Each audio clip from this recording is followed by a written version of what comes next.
القرآن هدى للناس وبينات من الهدى والفرقان. அடுத்ததாக ஃபாரிசி ஆலிமா அவர்கள் பெண்ணுரிமை போற்றும் பெருமானார் என்ற தலைப்பின் கீழாக நமக்கு அருகாமையில் உரையாற்ற இருக்கின்றார்கள். அஸ்ஸலாமு அலைக்கும் வரஹ்மத்துல்லாஹி வபரகாத்துஹு. இன்னல் ஹம்தலில்லாஹி நஹ்மதுஹு வ நஸ்தஈனுஹு வ நஸ்தக்ஃபிருஹு வ நஊது பில்லாஹி மின் ஷுரூரி அன்ஃபுஸினா வ மின் ஸய்யிஆத்தி அமாலினா. من يهده الله فلا مضل له ومن يضلله فلا هادي له وأشهد أن لا إله إلا الله وحده لا شريك له وأشهد أن محمدا عبده ورسوله أما بعد. يا أيها الناس اتقوا ربكم الذي خلقكم من نفس واحدة وخلق منها زوجها وبث منهما رجالا كثيرا ونساء واتقوا الله الذي تساءلون به والأرحام إن الله كان عليكم رقيبا. إن أصدق الحديث كتاب الله وأحسن الهدي هدي محمد صلى الله عليه وسلم وشر الأمور محدثاتها وكل محدثة بدعة وكل بدعة ضلالة وكل ضلالة في النار. வார்த்தைகளிலே சிறந்தது அல்லாஹ்வுடைய வார்த்தை என்றும் வழிகாட்டுதல்களிலே சிறந்தது எம்பெருமானார் முஹம்மது நபி ஸல்லல்லாஹு அலைஹி வஸல்லம் அவர்களின் வழிகாட்டுதல் என்றும் காரியங்களிலே மிக மிக கெட்டது மார்க்கத்தில் புதுமையை புகுத்துவதும் புதுமைகள் அனைத்தும் வழிகேடு வழிகேடுகள் அனைத்தும் நாளை நம்மை நரகிற்கு கொண்டு செல்லும் என்று ஒவ்வொரு உரையிலும் நபிகள் நாயகம் ஸல்லல்லாஹு அலைஹி வஸல்லம் அவர்கள் எச்சரித்ததை உங்களுக்கும் எனக்கும் நினைவூட்டியவளாக எனது உரையினை ஆரம்பம் செய்கிறேன். அல்ஹம்துலில்லாஹ். தமிழ்நாடு தௌஹீத் ஜமாத் கன்னியாகுமரி மாவட்டம் சார்பாக இந்த மாதவலாயம் கிளையில் தற்போது நடைபெற்று கொண்டிருக்கக்கூடிய இந்த பெண்கள் இஜ்திமாவிலே எனக்கு கொடுக்கப்பட்டுள்ள தலைப்பு பெண்ணுரிமை போற்றிய பெருமானார். ரப்பி ஷ்ரஹ் லி ஸத்ரி வ யஸ்ஸிர் லி அம்ரி வஹ்லுல் உக்ததம் மின் லிசானி யஃப்கஹு கௌலி ரப்பனா ஸித்னா இல்மா. அல்ஹம்துலில்லாஹ். எல்லாம் வல்ல அல்லாஹ்வின் நல்லடியார்களே, பொதுவாக இந்த தலைப்பை பொறுத்தவரையில் வெறுமெனவே சமூக உரிமையை பற்றியது மட்டுமல்லாமல் இது மனித குலத்தின் கண்ணியத்தையும் குடும்ப ஒழுக்கத்தையும் இறை நீதியையும் நபிகள் நாயகம் ஸல்லல்லாஹு அலைஹி வஸல்லம் அவர்களின் வாழ்க்கை அனைத்தையும் உள்ளடக்கிய ஒரு முக்கியமான மகத்தான தலைப்பாகும். இன்னும் சொல்வதாக இருந்தால் ஒவ்வொரு காலகட்டத்திலும் இந்த இஸ்லாமிய மார்க்கத்தின் வளர்ச்சியை பிடிக்காமல் அந்த வளர்ச்சியை பொறுத்து கொள்ள முடியாமல் பெண்கள் இஸ்லாமிய மார்க்கத்தில் பெண்களை அடிமைப்படுத்துகிறார்கள், பெண்களின் உரிமைகளை பறிக்கிறார்கள் என்று அவ்வப்போது சொல்லிக் கொண்டிருப்பவர்களுக்கும் இன்னும் கவலைக்குரிய ஒரு நிலை இந்த இஸ்லாமிய மார்க்கத்தை ஏற்றுக்கொண்டிருக்கக்கூடிய சகோதர சகோதரிகளுக்கும் இம்மார்க்கம் நமக்கு எப்படிப்பட்ட கண்ணியத்தை வழங்குகிறது, எப்படிப்பட்ட உரிமையை வழங்குகிறது என்று அறியாமல் தெரியாமல் புரியாமல் இருக்கின்ற காரணத்தினால் இந்த தலைப்பை விவரிக்க வேண்டிய கட்டாயத்தில் இன்றைக்கு நாம் இருந்து கொண்டிருக்கின்றோம். இம்மார்க்கத்தினுடைய கொள்கை கோட்பாடுகளை பொறுத்தவரையில் இரண்டு கொள்கை கோட்பாடு மட்டும்தான். அதில் முதலாவது கொள்கை கோட்பாடு ஏக இறைவனாகிய இந்த உலகை படைத்து பரிபாலித்துக் கொண்டிருக்கக்கூடிய வல்ல ரஹ்மான், வணங்குவதற்கு தகுதியான ஒரே ஒரு கடவுள், ஒரே ஒரு இறைவன் அல்லாஹ் ஒருவனை மட்டும்தான் வணங்க வேண்டும் என்பது முதன்மையான கொள்கை கோட்பாடு. இரண்டாவது கோட்பாடு முஹம்மது என்ற மனிதரை அல்லாஹ் ரப்புல் ஆலமீன் தூதராக தேர்வு செய்து இவ்வுலகிற்கு அனுப்பி வைக்கின்றான். இந்த முஹம்மதை நீங்கள் பின்பற்ற வேண்டும். எப்படி?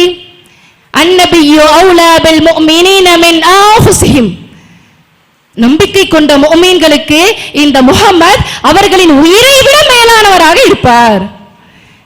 உஸ்வத்துல் ஹஸனா, பின்பற்றுவதற்கு மிக அழகிய முன்மாதிரி இந்த முஹம்மதை அவர்கள் பின்பற்ற வேண்டும்.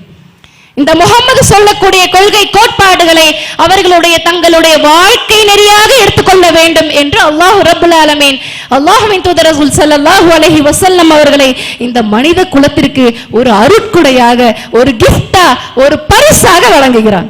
சிந்திச்சு பாருங்க. ஒரு ரூல்ஸ் ஒண்ணு இருக்கணும், அப்படிதானே?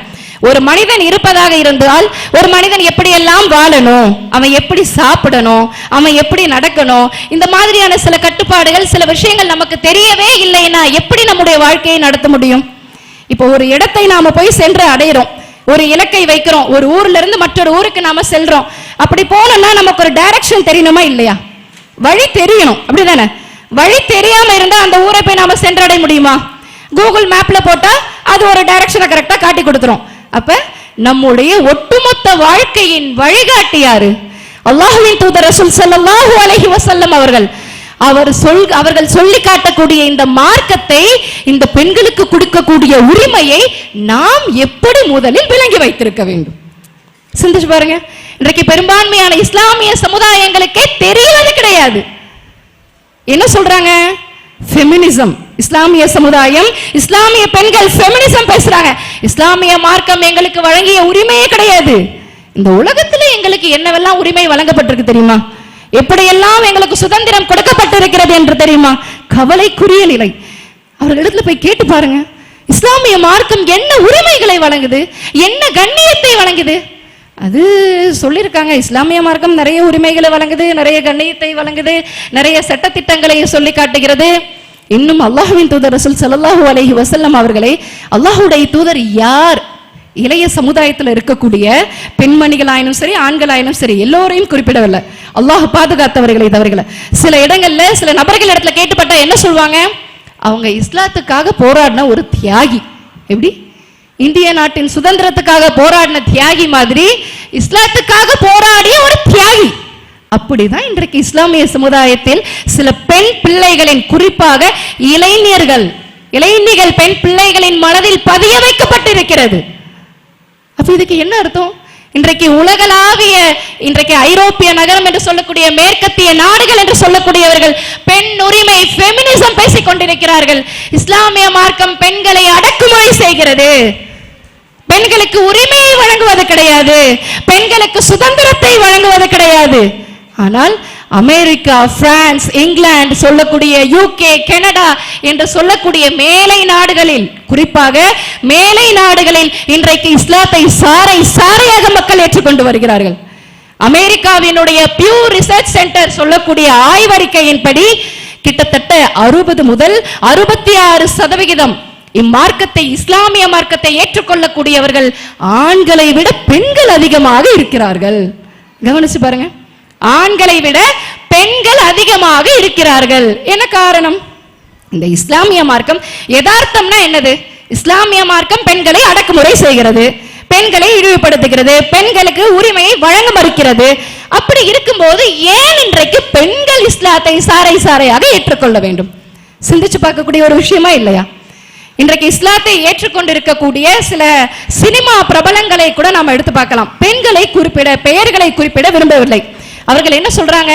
இந்த இஸ்லாமிய மார்க்கத்துல நிறைய விஷயங்கள் இருக்கு, நிறைய கொள்கை கோட்பாடுகளை சொல்லியிருக்காங்க, எல்லாத்தையுமே நாங்க படிச்சிருக்கோம், தெரிஞ்சிருக்கோம். அதுல எனக்கு பிடிச்சமான ஒரு விஷயம் என்ன தெரியுமா? இந்த மார்க்கத்துல வழங்கக்கூடிய பெண்களுக்கான உரிமை. அது பெண்கள் இன்றைக்கு இஸ்லாமிய மார்க்கத்தில் இருக்கக்கூடியவர்களே அது ஒரு கட்டுப்பாடாக நினைக்கிறார்கள். ஆனால் உண்மையில் நிதர்சனம் என்னவென்று சொன்னால், அது பெண்களுக்கு மார்க்கம் வழங்கிய மிகப்பெரிய ஒரு அருள், மிகப்பெரிய ஒரு அருட்கொடை, மிகப்பெரிய ஒரு கிஃப்ட். அவர்களுடைய கற்பையும் உயிரையும் பாதுகாக்கக்கூடிய ஒரு கேடயம். என்னது? இந்த ஹிஜாப். அவர்கள் என்ன சுட்டி காட்டுறாங்க? இந்த ஹிஜாபை அணிவதற்கு முன்னால் என்னுடைய ஆடையை நான் அணிந்ததை அந்நிய ஆண்கள் என்னை பார்க்கக்கூடிய பார்வைக்கும், இந்த ஹிஜாபை நான் அணிந்ததற்கு பின்னால் அந்த அந்நிய ஆண்கள் என்னை பார்க்கக்கூடிய பார்வைக்கும் எனக்கே வித்தியாசம் தெரிகிறது. எந்த அளவிற்கு ஒரு கண்ணியத்தை வழங்குகிறது என்று. அப்ப இவ்வளவு பெரிய ஒரு கிஃப்ட் தானே, அருட்கொடை தானே. ஆனால் இஸ்லாமிய சமுதாயத்தில் இருக்கக்கூடிய பெண்மணிகளுக்கு இது தெரிவது கிடையாது. சிலருக்கு இந்த அருட்கொடையை புரிந்து கொள்வது கிடையாது. இல்ல ரொம்ப கஷ்டமா இருக்கும், அப்படிதானே, போட்டுக்கொள்ள முடியாது அப்படின்னு சில எல்லா பெண்மணிகளையும் சொல்ல வரல, அல்லாஹ் ரப்பல் ஆலமீன் பாதுகாத்தவர்களை தவிர நிறைய பெண்மணிகளுடைய ஹிஜாபை இன்றைக்கு நாம் பார்த்தோம் என்று சொன்னால் மிகவும் கவலைக்குரியவர்களை. அதுபோல சினிமா திரைப்படங்களின் வாயிலாக இஸ்லாமிய மார்க்கத்தின் வாழ்வியலை கொண்டு வருகிறார்கள். புர்கா, தி கேரளா ஸ்டோரி, தி காஷ்மீர் ஃபைல்ஸ், ரீசெண்டா ரிலீஸ் ஆன ஹபீபி என்ற திரைப்படம் மிகவும் பேசக்கூடிய ஒரு பொருள். எல்லா இடங்களிலும் விமர்சனம் செய்யப்படுகிறது. இஸ்லாமிய வாழ்வியல் என்பது இப்படிதான் இருக்கும். அது யார் விமர்சனம் செய்றாங்க? மாற்று மதத்தினர்கள் விமர்சனம் செய்தா கூட கொஞ்சம் நம்ம அக்செப்ட் பண்ணிக்கலாம். அவங்களுக்கு இஸ்லாத்தை பத்தி என்ன தெரிய போகுது? தெரியாது தானே. திரைப்படங்களின் வாயிலாக இஸ்லாமிய மார்க்கம் இப்படிதான் இருக்கும் என்பதை அவர்கள் அறிந்து தெரிந்து கொள்கிறார்கள். அது உண்மை கிடையாது. அது நிதர்சனமான இஸ்லாமிய மார்க்கத்தின் வாழ்வியல் கிடையாது. ஆனாலும் சில இஸ்லாமிய பெண்கள் என்ன செய்றாங்க? நாங்க இப்படிதான் வாழ்ந்தோம், எங்க ஊர்ல எல்லாம் அந்த காலகட்டத்திலாம் இப்படிதான் இருந்தோம், இதுதான் இஸ்லாமியர்களுடைய வாழ்க்கை முறை அப்படின்னு அந்த படத்தை ப்ரமோட் செய்யக்கூடியவர்களாக இருக்கிறாங்க. என்றைக்காவது சினிமா திரைப்படம் என்பது வாழ்வியலாக முடியுமா? வாழ்வியலாக முடியுமா? என்றைக்குமே மாறாது. சினிமா திரைப்படம் என்ன நல்லொழுக்கத்தை கற்றுத் தந்தது? ஏதாவது ஒரு மனிதனை சொல்ல முடியுமா? சுட்டி காட்ட முடியுமா? இந்த திரைப்படத்தை நான் பார்த்ததின் மூலமாக நான் ஒழுக்கத்தில் உயர்ந்ததாக இருக்கின்றேன், நான் கண்ணியமானவனாக நான் வாழ்றேன், பண்பாட்டில் நான் உயர்ந்தவனாக இருக்கேன், நற்குணங்களை பெற்றவனாக இருக்கிறேன் என்று யாராவது ஒரு மனிதனை சுட்டி காட்ட முடியுமா? சினிமா திரைப்படங்கள் நாசப்படுத்தும், காதல் காட்சிகளை காட்டிக் கொடுக்கும், ஒழுக்க கேடுகளை, விபச்சாரத்தை, ஜினாவை பறிக்க செய்யும். அப்படிப்பட்ட கேவலமான சினிமா திரைப்படங்களின் மூலமாக இஸ்லாமிய வாழ்வியலை எடுத்துக்காட்ட முடியுமா? மேலை நாடுகள் என்று சொல்லக்கூடியவர்கள் ஒரு காலகட்டத்தில் பெண்களை எந்த அளவிற்கு இழிவாக கண்டார்கள், எப்படி எந்த அளவிற்கு இழிவாக கண்டார்கள் என்று இன்றைக்கு ஏராளமான செய்திகளை நாம் சொல்லிக்கொண்டே போகலாம். பாபிலோன் நாகரீகம், கிரேக்க நாகரீகம், இன்னும் சீனா போன்ற மேலை நாடுகளில், பிரான்ஸ் போன்ற மேலை நாடுகளில், அமெரிக்கா போன்ற மேலை நாடுகளில் பெண்களை எல்லாம் எவ்வாறு வைத்திருக்கிறார்கள். பாபிலோன் என்று சொல்லக்கூடிய ஒரு நாகரிகம், அந்த நாகரிகத்தில் பெண்கள் எப்படி இருக்காங்க? ஒரு குடும்பத்தில் இருக்கக்கூடிய ஒரு ஆண் தவறு செய்தால், ஒரு ஆண், அவன் ஒரு கணவனாக இருக்கலாம், ஒரு மகனாக இருக்கலாம், அல்லது ஒரு தந்தையாகவும் இருக்கலாம். அந்த ஆண் தவறு செய்தால் அந்த குடும்பத்தில் இருக்கக்கூடிய பெண் அதற்கு தண்டனையை அனுபவிக்க வேண்டும் என்று பாபிலோன் நாகரிகம், முந்தைய காலகட்டத்தில் உள்ள நாகரிகம். அதன் பிறகு கிரேக்க நாகரிகம், ரோம நாகரிகத்தை எடுத்துக்கொண்டால் அந்த சமூகத்தில் வாழக்கூடிய ஆண்கள் பெண்களை குறித்து தங்களுடைய கற்பனையில் என்ன சிந்தனை செய்கிறார்களோ, ஒரு பெண்ணை உதாரணத்திற்கு கற்பழிக்க வேண்டும், அவளை இழிவுபடுத்த வேண்டும், அவருடைய ஆடைகளை களைய வேண்டும் என்று எண்ணினால் அதை செய்து கொள்ளலாம். அது யார், எந்த பெண்மணின்னு கிடையாது. எந்த பெண்மணியாக இருந்தாலும் அவர்களிடத்திலே அதனை நிறைவேற்றிக் கொள்ளலாம். இன்னும் சீனா போன்ற மேலை நாடுகள்ல பெண்கள் எப்படி இருக்காங்களா? பாம்பின் விஷத்திற்கு சமமானவர்கள். பாம்பினுடைய விஷம் எந்த அளவிற்கு ஒரு கொடுமையானது, கொடியது. அந்த பாம்பின் விஷத்திற்கு பெண்கள் சமமானவர்கள்.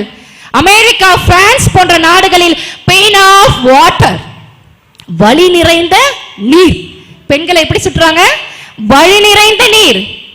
அமெரிக்கா போன்ற மேலை நாடுகள்ல கிபி 587 ஆண்டுகளில் ஒரு மாநாடு நடத்துறாங்க. அந்த மாநாட்டில் என்ன முடிவு செய்யறாங்கன்னா, என்ன ஆராய்ச்சி செய்யறாங்கன்னா, பெண்களுக்கு ஆன்மா இருக்கிறதா, பெண்களுக்கு ஆன்மா இருக்கிறதா, அவர்கள் உயிர் உள்ளவர்கள் தானா என்று ஆராய்ச்சி செய்யக்கூடிய நிலை. சிந்திச்சு பாருங்க.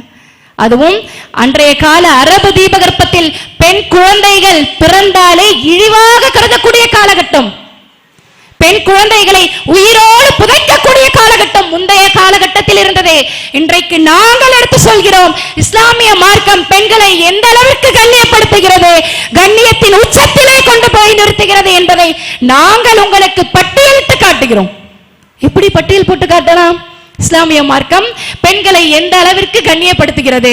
அல்லாஹ்வின் தூதர் ரசூல் ஸல்லல்லாஹு அலைஹி வஸல்லம் அவர்கள் பெண்களை எந்த அளவிற்கு கண்ணியப்படுத்தி சொல்லி காட்டுகின்றார்கள், எந்த அளவிற்கு உரிமைகளை எல்லாம் சொல்லி காட்டுகிறார்கள் என்பதை நாம் தான் அறியாமல், தெரியாமல், புரியாமல் இருக்கக்கூடிய இஸ்லாமிய சமுதாய மக்களுக்கும் மாற்றும்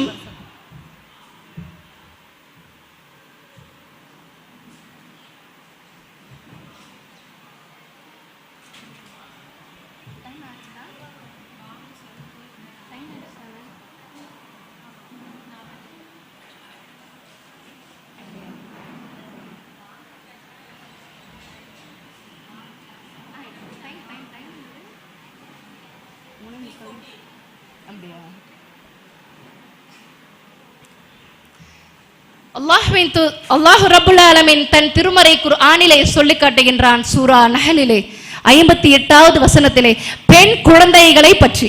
எப்படி ஒரு பெண் குழந்தை பிறந்தால், அன்றைய அரபு தீபகற்பத்தில் எப்படி இருந்தது? பெண் குழந்தை பிறந்தாலே இழிவாக நினைக்கக்கூடிய காலகட்டம், அவர்களை உயிரோடு புதைக்கக்கூடிய காலகட்டம். சிந்திச்சு பாருங்க, பெண் குழந்தைகளை பெற்றோர்களை அவர்கள் வளர்க்க வேண்டும் என்று சொன்னால் இழிவோடு தான் அவர்கள் வளர்க்க வேண்டும்.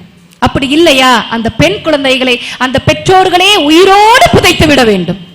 அப்படிப்பட்ட காலகட்டத்தில் அல்லாஹ் ரப்புல் ஆலமீன் வசனத்தை இறக்குகிறான்.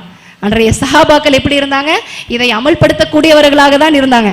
அல்லாஹ் ரப்புல் ஆலமீன் வசனத்தை இருக்கின்றான்.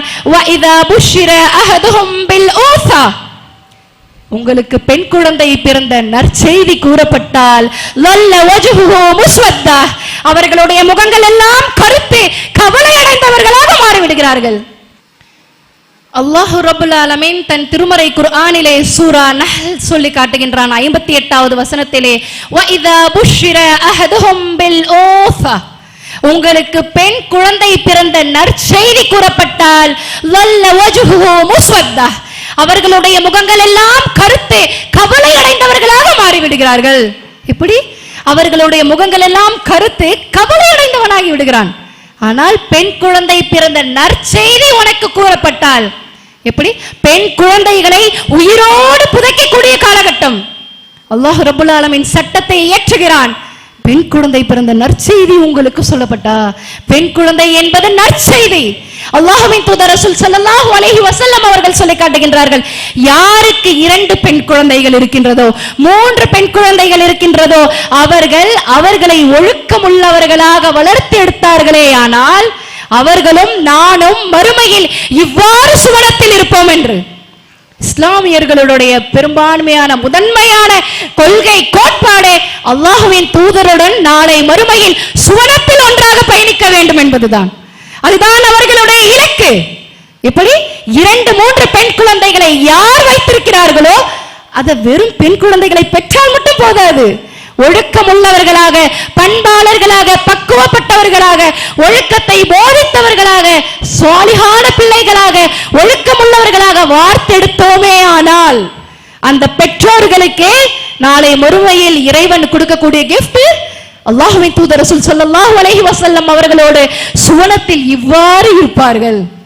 இன்னும் அல்லாஹ்வின் தூதர் சொல்லி காட்டுகின்றார்கள், யாருக்கு 2 பெண் குழந்தைகள் இருக்கிறதோ அவர்கள் அந்த பெண் குழந்தைகளை நல்ல முறையில் வார்த்தெடுத்தார்களே என்று சொன்னால் அந்த பெண் குழந்தைகள் அந்த பெற்றோர்களை நரகத்தை விட்டு காக்கக்கூடிய கேடயமாக இருக்கும். இன்றைக்கு சிந்திச்சு பாருங்க, முந்தைய காலகட்டத்தில் எப்படி இருந்தது, தற்போதைய காலகட்டத்திலேயே எப்படி இருக்குதுங்கிறத சிந்திச்சு பாருங்களேன். ரொம்ப முன்னாடி உள்ள வருஷம்லாம் போக வேண்டாம், ஒரு 1800 1700 ஆண்டுகளுக்கெல்லாம் போனா என்ன செய்வாங்க? பெண் குழந்தைகளை கள்ளிப்பால் கொடுத்து கொலை செய்யக்கூடிய காலகட்டம். இப்படி பெண் குழந்தைகளை கள்ளிப்பால் கொடுத்து கொலை செய்யக்கூடிய காலகட்டம். ஆனா அப்ப மட்டும்தான் இருந்துச்சான்னு கேட்டா கிடையாது, இன்றைக்குமே இருக்குது. இந்த நவீன உலகம் இன்றைக்கு வளர்ந்து கொண்டிருக்கிறது என்று சொல்கிறார்களே, நவீன தொழில்நுட்பத்தில் எங்கேயோ முன்னேறிவிட்டோம் என்று சொல்கிறார்களே, ஏஐ தொழில்நுட்பத்தை கண்டுபிடித்து விட்டோம், இன்னும் மனிதன் செவ்வாய் கிரகத்தில் போய் உயிர் வாழ முடியுமா அப்படிங்கிற ஆராய்ச்சி எல்லாம் மேற்கொண்டு கொண்டு இருக்கிறார்களே, இந்த நவீன காலகட்டத்தில் கூட பெண் குழந்தைகளை கொலை செய்கிறார்கள். எப்படி? தர்மபுரி மாவட்டம் செப்டம்பர் 21, இது ஏதோ நாம கட்டுக்கதையெல்லாம் சொல்றது கிடையாது, சமூக வலைத்தளங்களில் ஊடகங்களில் பரப்பப்பட்ட செய்தி. செப்டம்பர் 21 2023 ஆண்டு ஒரு பெண்மணி கருவுறுகிறாள், ஸ்கேன் செய்து பார்க்கறாங்க. இந்திய அரசியலமைப்பு சட்டத்தின்படி அது குற்றம், அது கண்டிப்பா தண்டனைக்குரிய ஒரு செயல். ஆனா என்ன செய்யறாங்க? ஸ்கேன் செய்து பார்த்து 3ஆவதாக பெண் குழந்தை என்று தெரிந்தவுடனே அந்த குழந்தையை கருக்கலைப்பு செய்கிறார்கள். அதுல 5 பேர், அந்த மருத்துவர் உட்பட அந்த குடும்பத்தில் இருக்கக்கூடியவர்கள் சேர்ந்து 5 நபர்கள் கைது செய்யப்படுகிறார்கள். இது எப்போ நடக்குது? எப்போ உள்ள காலகட்டம் கிடையாது, 2023 தர்மபுரி மாவட்டம். அடுத்ததாக தேனி ஆண்டிப்பட்டி அந்த மாவட்டத்தில் மார்ச் 19ஆம் தேதி 2020 பெண் குழந்தை பிறக்கப்படுது. 3ஆவதா பெண் குழந்தை பிறந்ததுனால பிறந்த 5 நாளில் அந்த குழந்தையை கொலை செய்கிறார்கள். இதை யார் செய்யறா? வேற வெளியிருந்து எங்கேயோ வந்து யாரும் செய்யல, அந்த குழந்தையினுடைய தாயும் பாட்டியும் தான் கொலை செய்யறாங்க. கொலை செய்து என்ன செய்யறாங்க? தங்களுடைய வீட்டு தோட்டத்துல புதைச்சு வச்சிடறாங்க. மேலும் மதுரை மாவட்டம் சோழவந்தான்ல ஜனவரி 24ஆம் தேதி 2020 3 பெண் குழந்தைகள் ஏற்கனவே இருக்கு. 4வதாகவும் பெண் குழந்தை பிறந்ததினால் அந்த குழந்தையும் கொலை செய்யப்படுகிறது. யாரால? அந்த குழந்தையினுடைய தந்தையினால, பாட்டியினால கொலை செய்கிறார்கள். அப்ப எந்த காலகட்டத்தில் இன்றைக்கு நாம இருந்துகிட்டு இருக்கோம்? இன்றைக்கு நவீன உலகம் எந்த அளவிற்கு முன்னேறி சென்று கொண்டிருக்கிறது, வளர்ச்சியில் எப்படிப்பட்ட தொழில்நுட்பத்தை அடைந்து கொண்டிருக்கிறது என்று சொல்லக்கூடிய இதே காலகட்டம் தான் இன்றும் இஸ்லாமிய சமுதாயத்தில் இருக்கக்கூடியவர்களே நம்ம எடுத்து பாருங்க. இப்போ சரி, அல்ஹம்துலில்லாஹ், அல்லாஹ்வுடைய மாபெரும் கிருபையினால பெண் குழந்தைகள் என்பது நற்செய்தி என்பது ஏராளமான மக்களுக்கு தெரியும். எப்படி தெரியுமா தெரியும்? அல்ஹம்துலில்லாஹ், ஃபர்ஸ்ட் பொம்பளை பிள்ளையா? அல்ஹம்துலில்லாஹ், புஷ்ரா, என் இறைவன் எனக்கு வழங்கிய மிகப்பெரிய ஒரு அருட்கொடை, அல்ஹம்துலில்லாஹ், நற்செய்தி. சரி, 2வதா பெண் குழந்தை பிறந்தா? அல்ஹம்துலில்லாஹ், அல்லாஹ்வுடைய நாட்டம், அல்லாஹ் நமக்கு இப்படிதான் நன்மையை நாடி இருக்கான். சரி, ஹைர், அல்ஹம்துலில்லாஹ். 3வதா பெண் குழந்தை பிறந்தா? ஃபர்ஸ்ட் கேட்கிற கேள்வி என்னது? 2 பெண் குழந்தைகள். முதல் குழந்தைக்கு எந்த குழந்தையா இருந்தாலும் பரவாயில்ல, அல்ஹம்துலில்லாஹ், பிரச்சனை இல்லைன்றுவாங்க. பெண் குழந்தை வந்துருச்சுன்னா 2வது கேள்விக்கே அங்க கேள்வி மாறிடும். ஆம்பளை பிள்ளையா பொம்பளை பிள்ளையா? எந்த குழந்தை? பெண் குழந்தை என்று சொன்னால் ஓகே, அல்ஹம்துலில்லாஹ். யாரு இது? வெளியே இருக்கவங்க யாரும் கிடையாது. இஸ்லாமிய சமுதாயத்தில் இருக்கக்கூடிய சிலர் இன்றைக்கும் இப்படிதான் இருக்கிறார்கள். 3வதாக பெண் குழந்தை பிறந்தாலும் 3வதா பொம்பளை பிள்ளையா?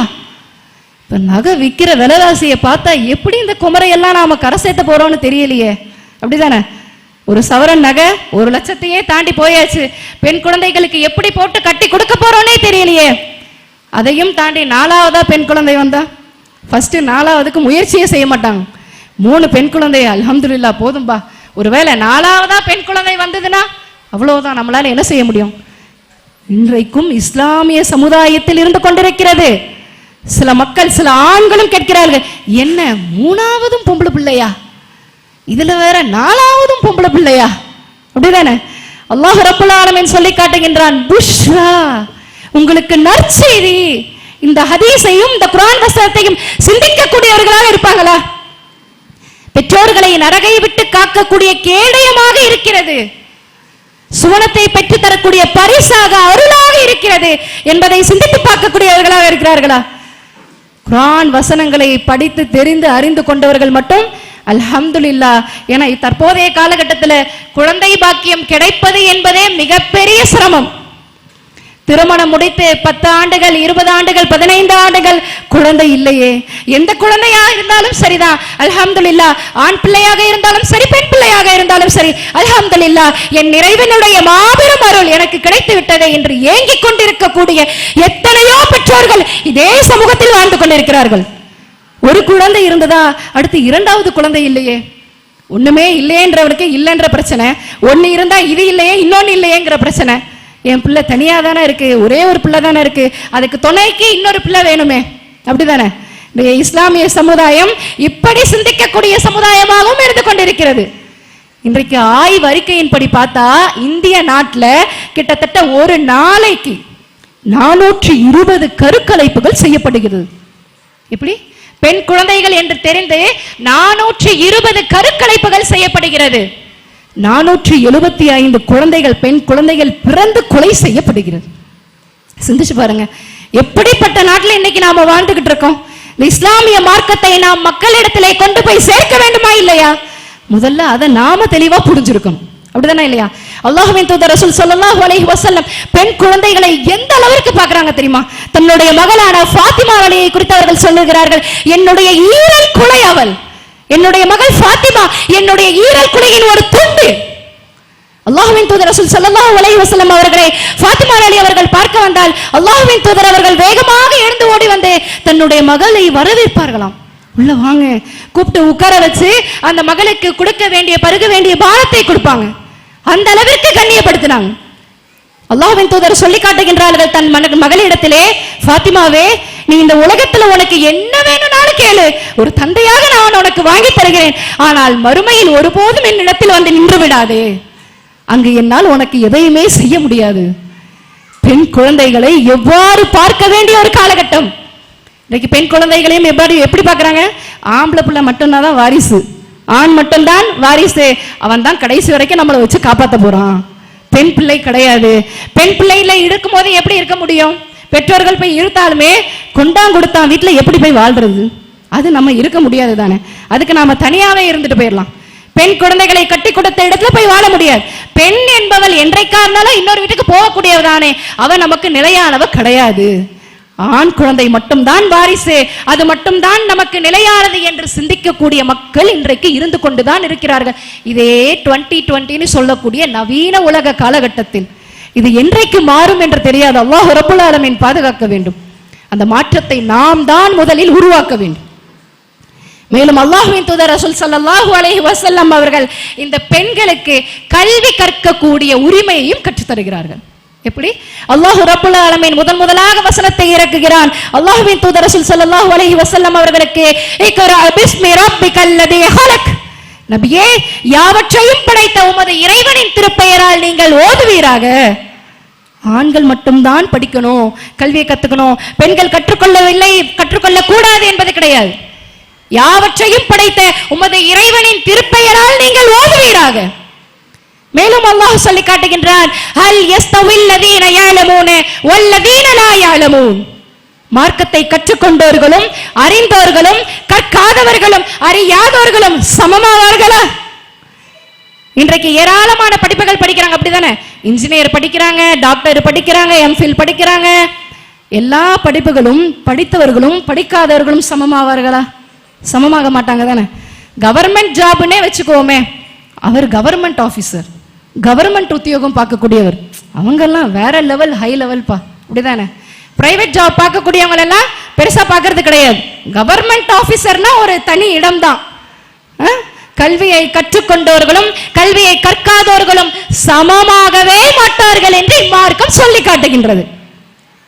மேலும் 1400 ஆண்டுகளுக்கு முன்னால் இந்த இஸ்லாமிய மார்க்கம் பெண்களுக்கு கல்வி உரிமையை வழங்குகிறது. எப்படி வழங்குகிறது?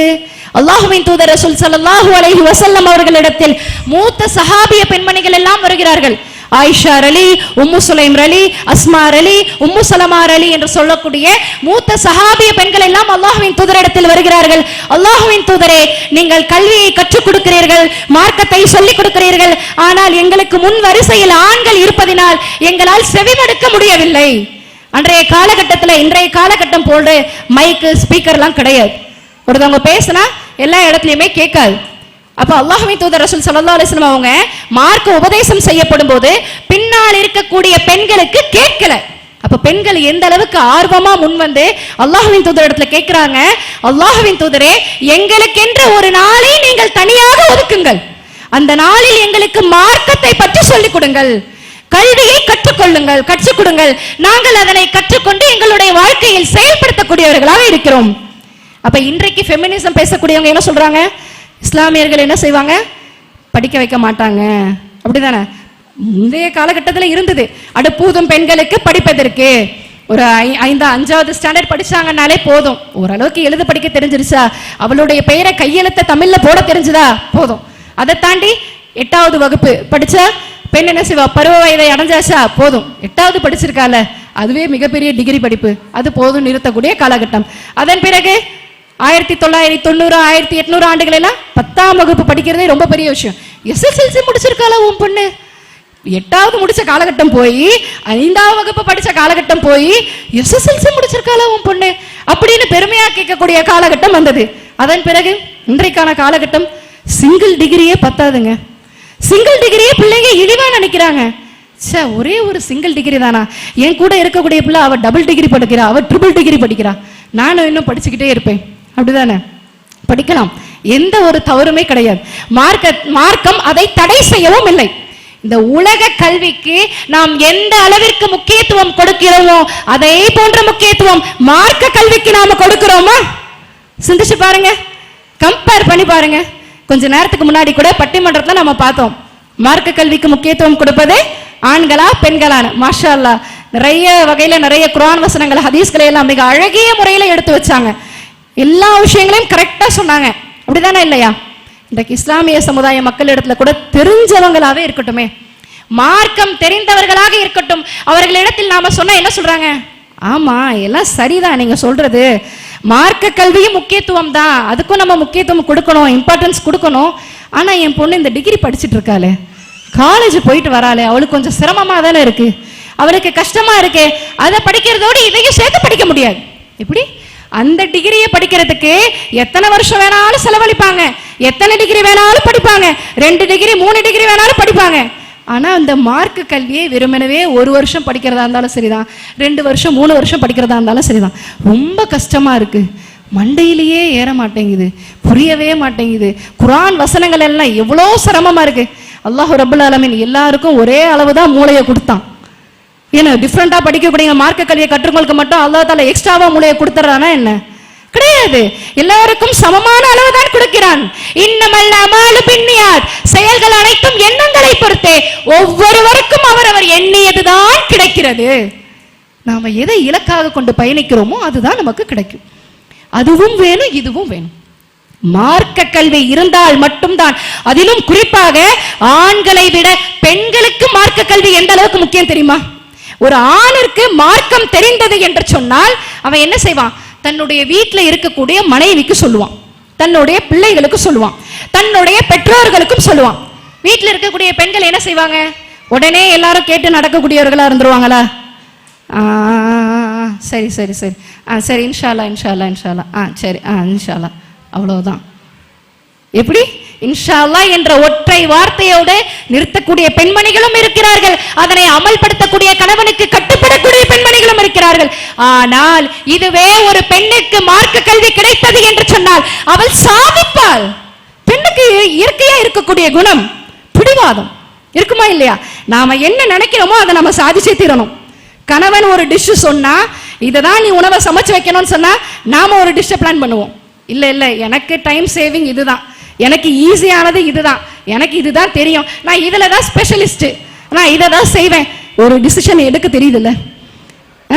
தன்னை யாராவது தன்னிடத்தில் யாராவது சண்டை போட வந்துட்டா, நீ இப்படிப்பட்ட கெட்ட எண்ணம் உள்ளவதானே, நீ குறை பேசி தெரியக்கூடியவதானே அப்படின்னு சொல்லிட்டா எந்த அளவுக்கு போட்டி போட்டு அவர்களுக்கு சண்டை போடுறோம். என்னையா பார்த்து இந்த வார்த்தையை சொன்ன, எத்தனை நாள் தூக்கம் வராம பெண்கள் இருப்பாங்க, என்ன பார்த்து இந்த வார்த்தையை சொல்லிட்டாலே. அவள் இடத்துல சண்டை போடக்கூடியவர்களாக, நான் நல்லவள் என்று நிரூபிக்கக்கூடியவர்களாக பெண்கள் இருப்பாங்க. இயற்கையாகவே பெண்களுக்கு அந்த ஒரு குணம் இருக்கு, பிடிவாத குணம். அதை பயன்படுத்தக்கூடிய விதம் தான் வேற விதம். சில பெண்கள் தவறான முறையில பயன்படுத்துவாங்க, சில பெண்கள் சரியான முறையில பயன்படுத்துவாங்க. அப்படி சரியான முறையில் அந்த பெண்கள் பயன்படுத்தினார்கள் என்று சொன்னால் அந்த பெண் தன் கணவனை சீர்படுத்துவாள், தன் பிள்ளைகளை சீர்படுத்துவாள், தன் குடும்பத்தில் இருப்பவர்களை சீர்படுத்துவாள். இந்த தவறை செய்யவே கூடாது என்று ஆணித்தரமாக நிற்பாள். எனக்கு விருப்பம் இல்லை, ஒரு தந்தை சொல்லி பிள்ளைகள் கேட்பதை விட ஒரு படி கூடுதலாக தாய் சொன்னால் பிள்ளைகள் கேட்டுரும். அரவணைப்போடு சொன்னா பிள்ளைகள் என்ன செய்வாங்க? கேட்டுருவாங்க. என்னுடைய அம்மா சொல்றாங்க, இதை நான் செய்ய மாட்டேன். அப்ப பெண்களுக்கு மார்க்க கல்வி கிடைத்தது என்று சொன்னால் ஒரு தலைமுறையிலேயே சிறந்த தலைமுறையாக பெண் உருவாக்குவாள். அப்ப கல்வி என்பது மிகவும் முக்கியம்.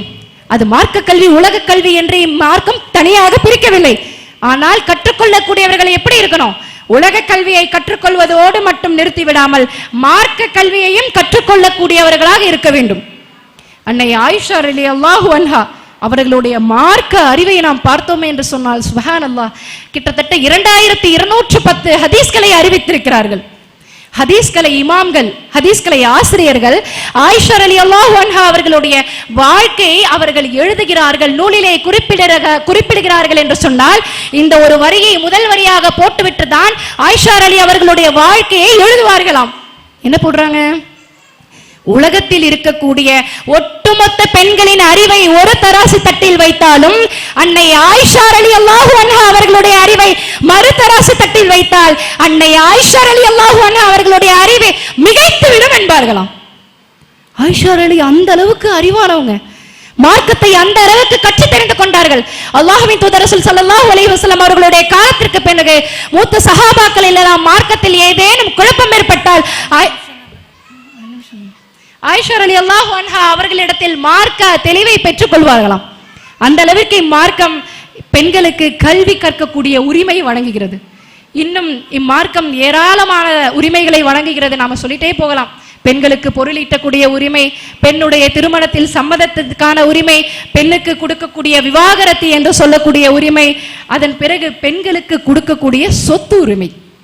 மிக முக்கியமாக இந்த சொத்துரிமையை பார்க்க வேண்டிய கட்டாயத்தில் இன்றைக்கு நாம் இருந்து கொண்டிருக்கிறோம். ஏன்னா இஸ்லாமிய மார்க்கம் 1400 ஆண்டுகளுக்கு முன்னரே பெண்களுக்கு சொத்தில் உரிமை உண்டு, பங்கு உண்டு என்று சொல்லிவிட்டது. ஆனால் இந்திய அரசியலமைப்பு சட்டத்தின்படி 1937 ஆண்டு, இப்போ 1937 ஆண்டு கணவன் இறந்து விட்டால் அவனுடைய சொத்தில் மனைவிக்கும் பங்குண்டு, உரிமை உண்டு என்ற சட்டம் கொண்டு வரப்படுகிறது. அதன் பிறகு 1956 ஆண்டு தந்தையுடைய சொத்தில் மகளுக்கு பங்குண்டு, உரிமை என்று கொண்டு வருகிறது. எப்போ? 1937, 1956 ஆண்டு. அதன் பிறகு 2005 இது திருத்தம் செய்யப்படுகிறது. ஆனால் 1400 ஆண்டுகளுக்கு முன்னால் இஸ்லாமிய மார்க்கம் பெண்களுக்கு சொத்தில் உரிமை உண்டு, சொத்தில் பங்கு உண்டு என்பதை சொல்லி காட்டுகிறார். எப்படி சொல்லி காட்டுது? அல்லாஹ்வின் தூதர் ரசூல் ஸல்லல்லாஹு அலைஹி வஸல்லம் அவர்கள் மிக தெளிவாக சொல்லி காட்டுகிறார்கள். ஒரு பெண் தாயாக இருந்தாலும், ஒரு பெண் தாயாக இருந்தால் தன் மகனுடைய சொத்தில் 1/6 பங்கு இருக்கிறது. தாயாக இருந்தால் மகனுடைய சொத்தில் 1/6 பங்கு இருக்கிறது. ஆனால் இன்றைய இந்திய அரசியலமைப்பு சட்டம் தாய்க்கு அந்த உரிமை கொடுக்கல. மகன் தன்னுடைய தாயை பராமரிக்கவில்லை என்று சொன்னால் அந்த தாய் போராடி அந்த ஜீவனாம்சத்தை பெற்றுக்கொள்ள வேண்டுமே தவிர இன்னும் மகனுடைய சொத்தில் தாய்க்கு பங்கு உண்டு என்பதை அறிவிக்கவில்லை. அந்த சட்டம் ஏற்றப்படவில்லை. அதன் பிறகு கணவனுடைய சொத்தில் மனைவிக்கு உரிமை உண்டு. மேலும் சகோதரனுக்கு பிள்ளைகள் இல்லை என்று சொன்னால், வாரிசு இல்லை என்று சொன்னால் சகோதரிக்கும் பங்குண்டு. சிந்திச்சு பாருங்க. தந்தையினுடைய சொத்தில் மகளுக்கும் உரிமை உண்டு, மகளுக்கும் பங்குண்டு. ஒரு பெண் எந்த வகையில இருந்தாலும் சரி அவர்களுக்கு சொத்தில் உரிமை உண்டு என்று இஸ்லாமிய மார்க்கம் 1400 ஆண்டுகளுக்கு முன்னரே சொல்லிவிட்டது. இஸ்லாமிய மார்க்கம் தாயை எந்த அளவிற்கு கண்ணியப்படுத்துது? இன்றைக்கு வரைக்கும் இந்திய அரசியலமைப்பு சட்டத்தில் கிடையாது, மகனுடைய சொத்தில் தாய்க்கு பங்கு கிடையாது. ஆனால் இஸ்லாமிய மார்க்கம் 1400 ஆண்டுகளுக்கு முன்னரே வழங்கிவிட்டது. ஹமலத்துஹு உம்முஹு குர்ஹா வ வலஅத்துஹு குர்ஹா. உன்னுடைய தாய் உன்னை சிரமத்திற்கு மேல் சிரமப்பட்டு, கஷ்டத்திற்கு மேல் கஷ்டப்பட்டு உன்னை சுமந்தாள். அதனால் நீ அவளை கண்ணியப்படுத்த வேண்டும். சீ என்ற வார்த்தையை கூட நீ அவளை பார்த்து கூறக்கூடாது. பெற்றோர்களை பார்த்து சீ என்ற வார்த்தையை கூட கூறக்கூடாது. சீ என்ற வார்த்தை சாதாரண விஷயம் தானே, அப்படிதானே? சீ என்ற வார்த்தை என்ன மிகப்பெரிய கொலை குத்தமா? ஏதாவது இழிவு செய்யலாம்? நம்முடைய பார்வைக்கு சீ, அப்படிதானே? ஆனால் இஸ்லாமிய மார்க்கம் எந்த அளவிற்கு பெண்ணை கண்ணியப்படுத்துகிறது, பெற்றோர்களை கண்ணியப்படுத்துகிறது. சீ என்ற வார்த்தையை கூட உன் பெற்றோரை பார்த்து நீ கூறக்கூடாது. அல்லாஹ்வின் தூதர் ரசூல் ஸல்லல்லாஹு அலைஹி வஸல்லம் அவர்களிடத்தில் ஒரு சஹாபி வருகிறார். அல்லாஹ்வின் தூதரே, நான் அழகிய முறையில், நான் நெருங்கிய முறையில் உறவாடுவதற்கு எனக்கு சிறந்த ஒரு உறவை சொல்லுங்கள் அப்படின்னு சொல்றார். அப்போது அல்லாஹ்வின் தூதர் சொல்லி காட்டுகின்றார்கள், உம்முக, உன்னுடைய தாய். சும்மமன் யார சொல்லலாம், பிறகு யார சொல்லலாம், யார் யார சொல்லலாம் என்று அந்த மனிதர் கேட்கும் போது உம்முக, பிறகும் உன்னுடைய தாய். மீண்டும் அந்த மனிதர் கேட்கிறார், மீண்டும் யார் யார சொல்லலாம், சும்மமன் யார சொல்லலாம், உம்முக, மீண்டும் உன் தாய் தான். 4வது முறையாக அந்த மனிதர் கேட்கும் பொழுது அல்லாஹ்வின் தூதர் அவர்கள் சொல்லி காட்டுகின்றார்கள், அபூக, உன்னுடைய தந்தை. இப்படி ஒரு பெண்ணிற்கு 1வது இடம், 2வது இடம், 3வது இடம், இப்படி முதல் 3 இடங்களையும் இஸ்லாமிய மார்க்கம் பெண்ணிற்கு வழங்குகிறது. ஒரு தாய் என்று கண்ணியப்படுத்துகிறது. 4வது இடத்தை தான் தந்தைக்கு வழங்குகிறது. அப்ப இந்த இஸ்லாமிய மார்க்கம் பெண்களுக்கு எந்த அளவிற்கு உரிமையை வழங்குகிறது என்பதை நாம் மார்க்கம் காட்டித்தரக்கூடிய குர்ஆன் வசனங்கள் மூலமாகவும் ஹதீஸ்களின் மூலமாகவும் நாம் அறிந்து கொள்கிறோம். ஆனால் இந்த உரிமையை நாம் என்ன செய்ய வேண்டும்? ஒருபோதும் தவறுதலாக பயன்படுத்திவிடக் கூடாது. மார்க்கம் அனுமதிக்காத வகையில் நாம் பயன்படுத்திவிடக் கூடாது. மார்க்கம் அனுமதித்த வகையில் தான் இந்த உரிமைகளை நாம் சிறந்த முறையில் கையாளக்கூடிய பெண்களாக இருக்க வேண்டும். இன்ஷா அல்லாஹ் அப்படிப்பட்ட பெண்களாக இருந்து ஈருலகிலும் வெற்றி பெறக்கூடிய பாக்கியத்தை வல்ல ரஹ்மான் நம் அனைவருக்கும் தந்தருள் புரிவானாக என்று பிரார்த்தனை செய்தவளாக என் உரையை நிறைவு செய்கிறேன். வ ஆகிரு தஅவானா அல்ஹம்துலில்லாஹி ரப்பில் ஆலமீன். அஸ்ஸலாமு அலைக்கும் வரஹ்மத்துல்லாஹி வபரகாத்துஹு.